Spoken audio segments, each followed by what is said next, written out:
The Ziegfeld Room was the largest stage in the world, with the largest backstage area. Don Arden was to stage the biggest extravaganza yet, his $3 million tribute to classic MGM Hollywood musicals, Hallelujah Hollywood. But the most significant of all, the production introduced the Ebony Guys and Dolls, the first line of black dancers on the Las Vegas Strip.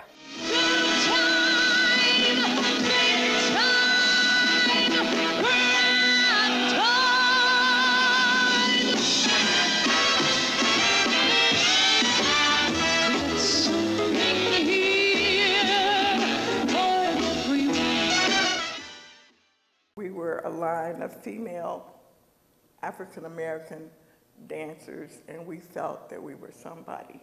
By the way, I'm Michael Mackenzie Pratt. I was the assistant company manager of Jubilee for 8.5 years. And prior to that, I had been Don Arden's company manager for the Lido de Paris at the Stardust. When you go to see it today, it is not the Jubilee that we opened. It has seen some changes and in the musical presentations, but it has also seen more changes in integrating the lines both ways. We now have white girls as maids. When I say we, I mean the artistic community. You have white boys as porters. You have more nudes of the African American.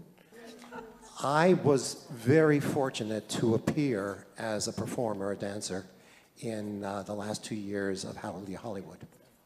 And I have many memories. One of my favorite parts of the show was the presentation of the Ebony girls in the finale. And my group of boys, of which there were 6, we would do a little walk around, and there was this gorgeous, gorgeous staircase referred to as a birthday cake. And we would be at the base of the stairs, 1 foot on a step, and we would do this big presentation of our arm all the way up, very, very, very slowly, all the platforms to the very, very top. And 2 Ebony girls would come out side by side, one on stage left, one on stage right, and they would proceed to come down the grand staircase. And it was almost as though you could hear a pin drop. Their presentation, they were so absolutely amazing. I'd like for one person to tell us who Fluff is. If I may, I'll give you a little background on Fluff. Her full name is Folio, and it's spelled with all double letters, F-F-O-O-L-L-I-I-T-T. That's the correct spelling of her name. And Fluff went back to the days of, I'd say mid-Hollywood, not early Hollywood, but mid-Hollywood in the 40s. And there's a very famous picture of her, as they did in those days, where she's seated on a trunk, and she's wearing a bathing suit. And she's, in contrast to these lovely, lovely, long-legged ladies, she was diminutive in comparison. She wasn't particularly that tall, but that was what they were looking for in Hollywood at the time. And she and Don had an association, then went back to the Moulin Rouge, not in Paris, but in Los Angeles. I will make one story, if I may, please.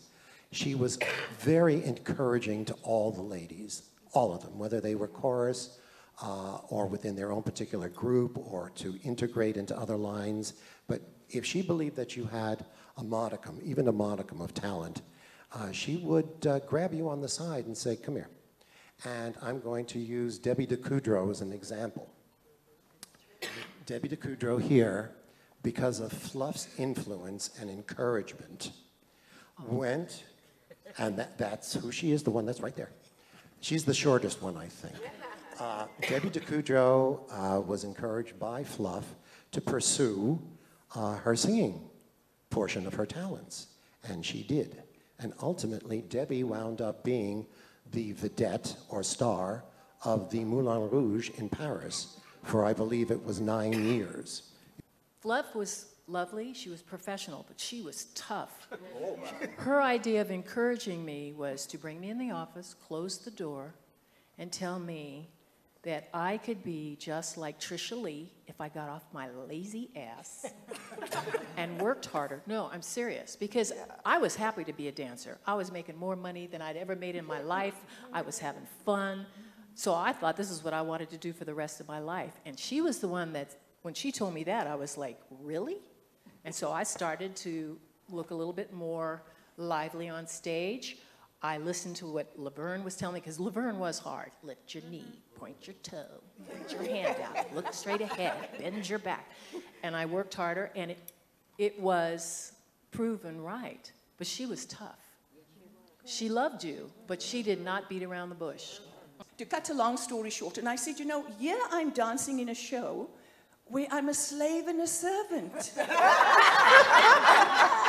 I said, Mommy, I came to America to get away from that, where I could be somebody or be something. And then it was only as I was going, because I danced